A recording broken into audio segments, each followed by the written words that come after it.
Russie, Bélarus, Birmanie, les ministres des Affaires étrangères de l'Union européenne sont réunis pour décider des sanctions à prendre contre ces pays. Des mesures qui seront effectives pour le sommet européen des 25 et 26 mars. Le cas de l'opposant russe Alexeï Navalny est rentré en Russie après une tentative d'empoisonnement et une convalescence en Allemagne mobilise particulièrement les Européens. Mais ils ont beau exiger la libération de Navalny, pour l'heure, rien n'y fait.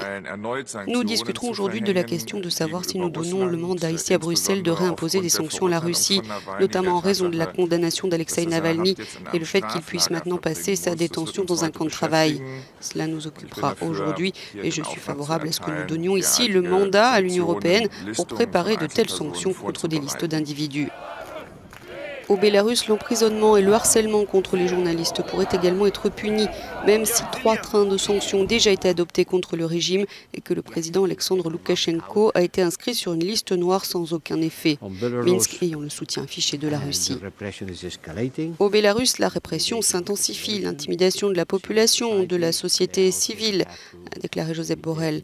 Là aussi, nous devons y réfléchir pour donner une réponse rapide. Quant à la situation en Birmanie, les diplomates européens se tiennent prêts à adopter des sanctions contre les militaires responsables du coup d'État et leurs intérêts économiques. Ils veulent la fin de l'état d'urgence décrété pour 1 an, la restauration d'un gouvernement civil et la libération des prisonniers politiques comme la symbolique Aung San Suu Kyi.